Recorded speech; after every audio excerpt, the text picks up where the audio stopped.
As catástrofes climáticas têm se intensificado no planeta. Parece não haver intervalo de tempo longo demais sem que o mundo assista, em algum lugar do globo, a uma tragédia, seja em razão do calor excessivo ou de chuvas fora da normalidade, de tempestades de neve ou de areia, ou até por conta de períodos anormais de seca. As mudanças climáticas e o aquecimento global são evidentes. Há estudos suficientemente sérios produzidos sobre o assunto. O tema do meio ambiente entrou tardiamente na agenda internacional. O marco de entrada da preocupação sobre a Terra e o destino da humanidade atrelado às mudanças do clima e às alterações do meio ambiente, incluindo a fauna e a flora, deu-se apenas na década de 1970, mais precisamente na famosa Conferência de Estocolmo sobre o Meio Ambiente Humano de 1972. A década de 1960 havia sido marcada por diversos desastres ecológicos, como, por exemplo, derramamentos de petróleo no Mar do Norte. Mesmo que de maneira tímida, havia uma certa compreensão sobre as possibilidades de contaminação em um estado por gases emitidos no território de outro estado. A concepção de que a poluição produzida em um lugar do mundo afeta o outro parecia ter se consolidado. Diante desse contexto, a ONU convocou no início da década de 70 a Conferência Mundial para discutir e adotar medidas globais voltadas à preservação do meio ambiente. A Conferência de Estocolmo, então, contribuiu para a adoção de uma declaração de princípios, um plano de ação para o meio ambiente e a criação de um Programa das Nações Unidas para o Meio Ambiente, o conhecido PNUD. Além disso, foi em Estocolmo que começou a se formar o conceito de desenvolvimento sustentável. As suas primeiras concepções foram ali discutidas, mas ainda mais ligadas à ideia de ecodesenvolvimento. Em 1987, a Comissão Brundtland, também sob os auspícios da ONU, formulou o conceito de desenvolvimento sustentável como uma combinação entre minimizar o impacto ambiental, promover a prosperidade das gerações atuais e, ao mesmo tempo, garantir que esse desenvolvimento não se torne prejudicial para gerações futuras. Nesse sentido, desenvolveu-se a ideia de que os Estados possuem uma responsabilidade coletiva para proteger os recursos universais, como o clima e a biodiversidade, sendo que os países desenvolvidos têm o dever de prestar assistência aos países em desenvolvimento. Foi com esse conceito que, em 1992, aqui mesmo no Brasil, no Rio de Janeiro, foi realizada a maior conferência até então já feita no âmbito da ONU. Essa que ficou conhecida como Eco 92 e praticamente moldou o direito internacional do meio ambiente, tendo nela sido produzidos relevantes documentos, a Agenda 21, que é um documento propositivo, com o escopo de nortear as políticas públicas dos países, atrelando aspectos sociais e econômicos à preservação e exploração dos recursos naturais. A Declaração de Princípios sobre as Florestas, com o objetivo mais específico de conservar as florestas tropicais, e a Declaração de Princípios sobre Meio Ambiente e Desenvolvimento. A partir da conferência, também foi criada a Comissão para o Desenvolvimento Sustentável, cuja responsabilidade é acompanhar a implementação da Agenda 21 principalmente. Do ano de 1992 para cá, inúmeros avanços foram notados no esforço de construir parâmetros para as ações dos estados no sentido de mitigar os danos ambientais e efetivar concretamente o desenvolvimento sustentável. Princípios balizadores de conduta foram estabelecidos pelos países em tratados específicos, como, por exemplo, o famoso princípio do poluidor-pagador. Também o princípio da precaução e o da responsabilidade comum, porém diferenciada. Da mesma forma, diversos tratados foram negociados, como o Acordo de Paris e o Protocolo de Kyoto. No ano de 2009, o Stockholm Resilience Center afirmou que existem 9 dimensões necessárias para o equilíbrio do planeta. Dentre elas, a mais importante é a da mudança climática. Contudo, são também temas fundamentais a biodiversidade, a poluição e a acidificação dos oceanos, assim como também o ciclo do fósforo e do nitrogênio, além da própria preservação da água, do solo, do uso de aerossóis e a contaminação química deles. Todos eles devem ser levados em consideração.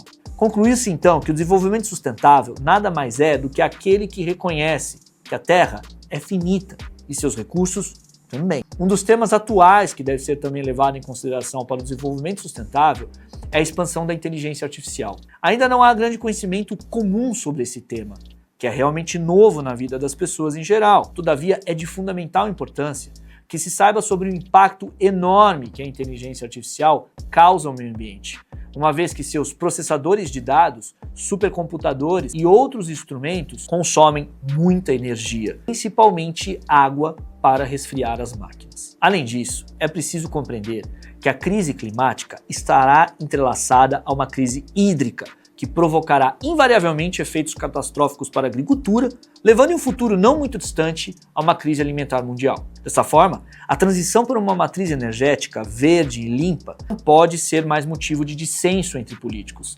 Ela se torna uma necessidade. O aquecimento global provavelmente levará o mundo a conhecer novas pandemias. Cientistas alertam que existem inúmeros vírus congelados, que com o derretimento da Antártida, por exemplo, terão contato com o ser humano.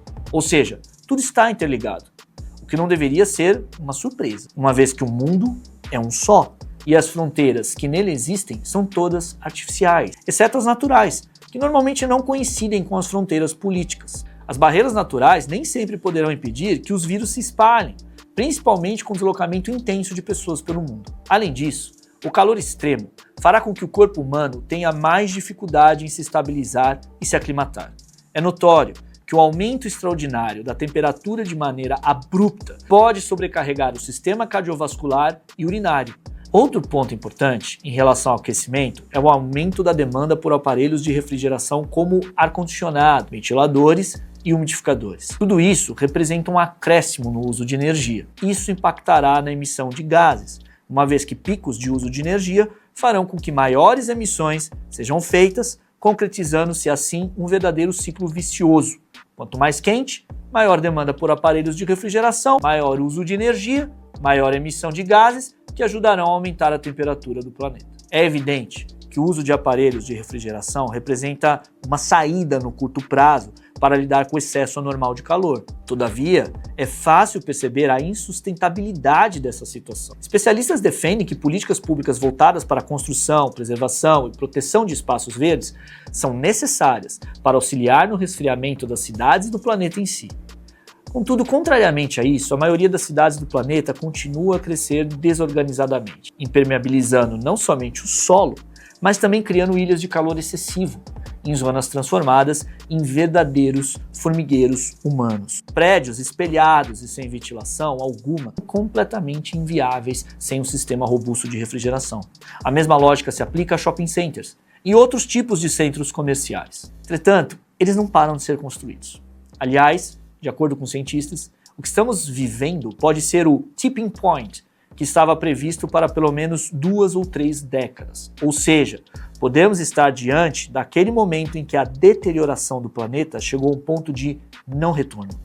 Nesse sentido, os objetivos estabelecidos nos acordos internacionais envolviam a ideia de não permitir que a temperatura do planeta passasse de 1,5 graus Celsius para que a partir de 2050 começássemos a remover ao menos 5 bilhões de toneladas de gás carbônico por ano da atmosfera.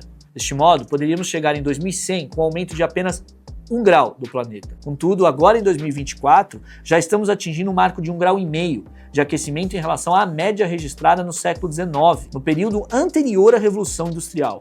Ou seja, ao invés de contabilizarmos uma redução das emissões de gases, elas têm aumentado. Foram registrados recordes seguidos entre os anos de 2022 e 2023. Deste modo, contrariamente ao que foi estabelecido como meta, se continuarmos nesse ritmo, é possível que cheguemos a um aumento de 2,5 graus já em 2050. Evidentemente, as ondas de calor tendem a continuar em vários países do mundo, principalmente no Brasil. Aliás, no Brasil há quem aponte que o Pantanal poderá, caso continuemos a seguir esse ritmo de destruição, desaparecer por volta de 2070. A Amazônia, por sua vez, tende a perder pelo menos 50% de sua floresta até o mesmo ano. Registra-se que a Caatinga avançou por volta de 200 mil quilômetros quadrados cerrado adentro. Caso cheguemos realmente ao aquecimento de 2,5 graus, o Pantanal estará seco e a sua fauna provavelmente extinta. Por fim, tudo isso é muito preocupante. Não estamos diante de algo que possa ser ainda posto à prova ou objeto de disputa política, no sentido sobre se existe aquecimento global ou não. O tempo dessas discussões já passou.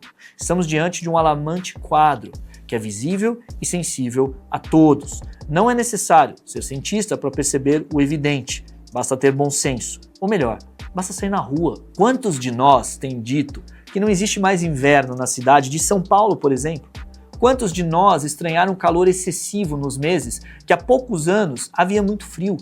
Não é evidente que durante a pandemia, quando o mundo estava mais recolhido e tudo mais parado, os meses foram mais frios? Será que vamos ter que esperar a confirmação de que chegamos realmente nesse tipping point? O calor, a seca, as queimadas e os desastres, como o que vimos recentemente no Rio Grande do Sul, já não foram suficientes para percebermos que algo está errado? Talvez o ser humano ainda não tenha entendido que é preciso superar a ideia de que a Terra é dotada de recursos infinitos e que ele conseguirá reverter o quadro de destruição quando ele quiser. A agenda climática não pode ser mais alvo de disputa política entre extremos.